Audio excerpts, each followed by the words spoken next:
Hi, my name is Dr. Catherine Hughes from Crime Psych. In today's video, I'm going to examine the patterns of narcissistic personality disorder. I have covered narcissism in the past. However, Laura Parks on YouTube asked if I could discuss coercive control, Stockholm syndrome, and Munchausen by proxy, as she believes that these are the relational patterns of a narcissistic predator. So I'll first discuss narcissism in general and some of the behaviours and tactics that they use to gain control over others. Then I'll discuss coercive control, Stockholm syndrome and Munchausen by proxy, and the ways in which these relate to the predatory behaviour of narcissists.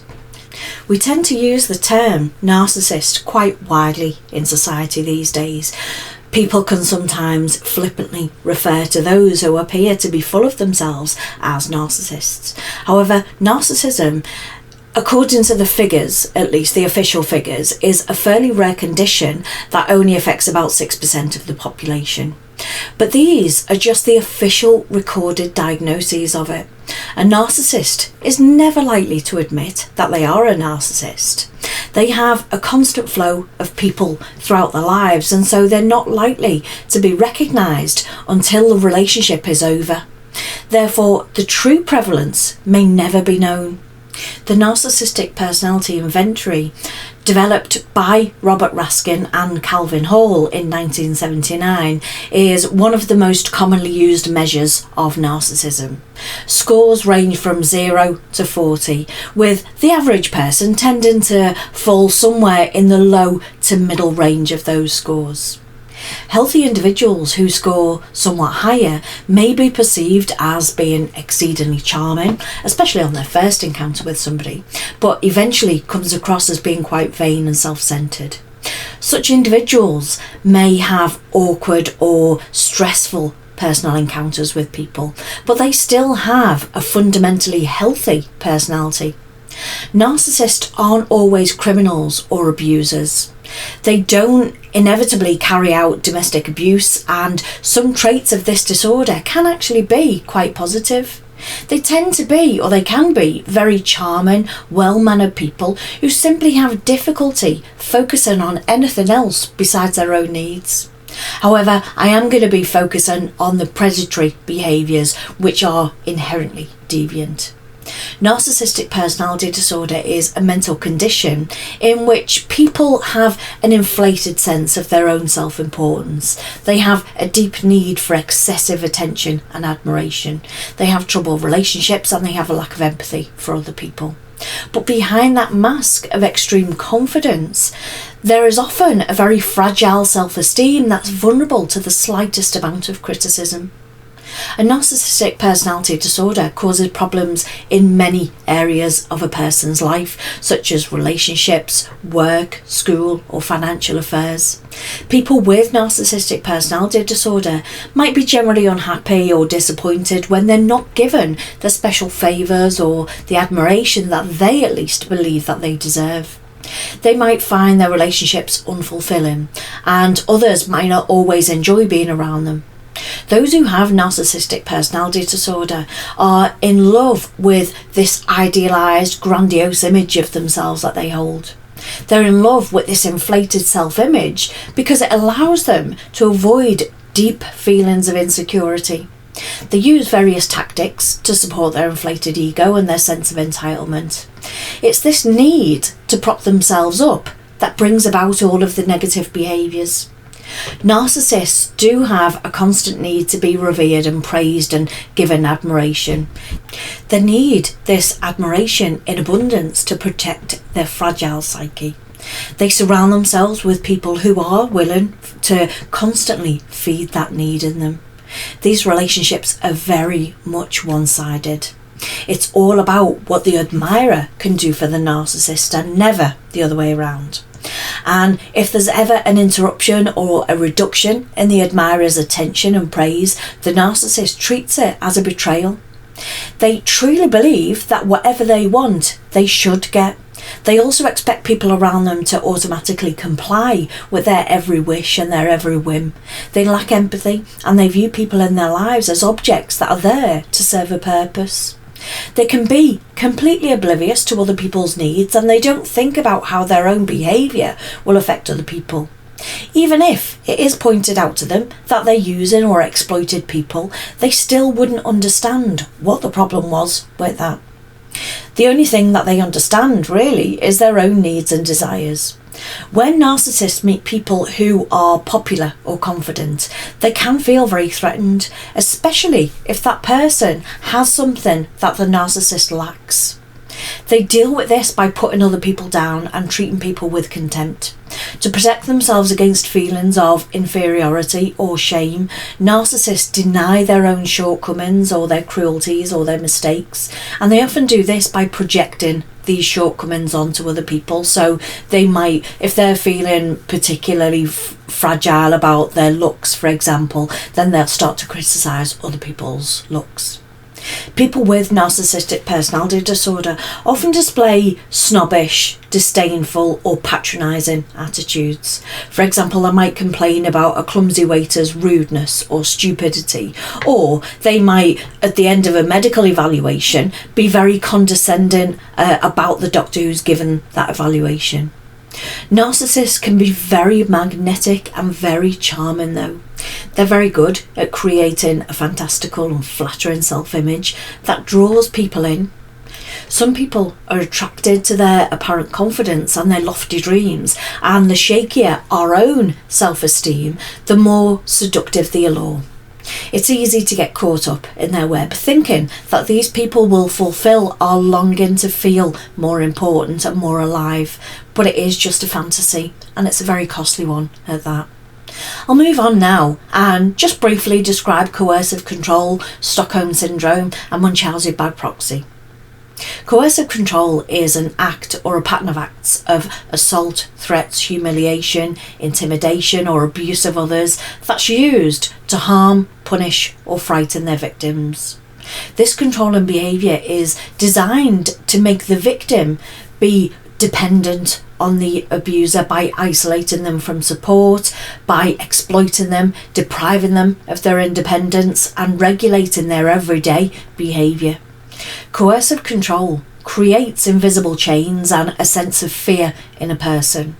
It works to limit their human rights by depriving them of their liberty and reducing their ability to take action. A predator will work to isolate a person from the support of their friends or their family. They might monitor things such as the person's time or forms of communication that you use, such as mobiles or social media. Perpetrators might put their victim down or degrade them or humiliate them in various ways. They take over their victims' lives completely. But this can be quite subtle at first. The behaviour can be as extreme as depriving the victim of medical care, money or food. Experts have likened coercive control to being taken hostage. As Evan Stark has said in the past, the victim becomes captive in an unreal world created by the abuser and entrapped in a world of confusion, contradiction and fear. The person using coercive control takes various steps to control every aspect of their victims' lives. And this fits in quite neatly to Stockholm Syndrome.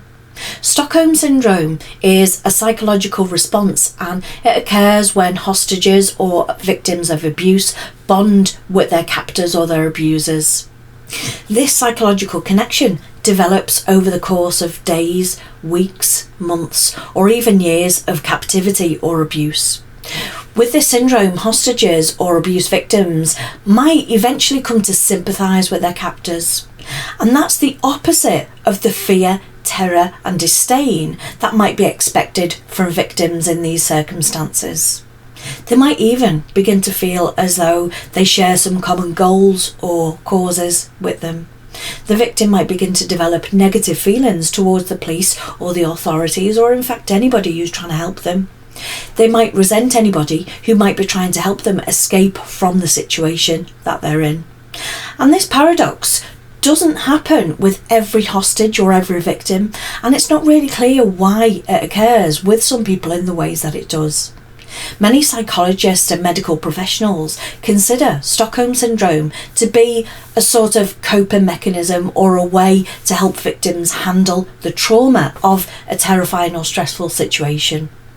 Munchausen by proxy syndrome is a mental health problem in which a caregiver makes up or causes an illness or an injury in a person under their care. It's usually a child or elderly adult or a person with a disability. Munchausen syndrome by proxy can involve any vulnerable person who has a caregiver. The caregiver might lie about the symptoms that the person that they're caring for is experiencing, causing painful and sometimes unnecessary tests and treatments. They could even poison the other person or even not give medication that could make a genuine problem better. When we examine how a narcissist would treat a partner, for example, we see evidence of all of these behaviours. A narcissist uses these tactics quite slowly, depending on who their victim is. And as I have said in previous videos, narcissists will tend to love bomb those that they're interested in, and they'll initially mirror their behaviours, thoughts and their values. And that brings their victims in close so that they feel loved and secure. They can tend to make their victims doubt themselves over time. For example, after the initial love bombing phase, they'll start to make suggestions which are designed to make their victim doubt themselves and their abilities. They might say initially quite banal sounding things such as, "Wear the red dress today, you look pretty in red," or, "Oh, but I'll miss you if you go, why don't we do this instead?" I'll talk about my experience of being with a narcissist and the things that he did within that relationship. Initially, he love bombed me. He would mirror my behaviours, values and interests. I felt really loved and really happy and lucky to be with him. But he would flirt with my sister in front of me, and he would say that he was just joking around. When I first met him, I would normally have gone to my mum's for a roast dinner each Sunday. But then he started saying that he made a great roast dinner, so why didn't I give mums a miss this week? And this was the start of the coercive control, but I didn't recognise it as such at the time. I just thought, how lovely that he wants to cook for me. But the odd Sunday of not going to mum's evolved eventually into every week until I no longer wanted to go there for dinner.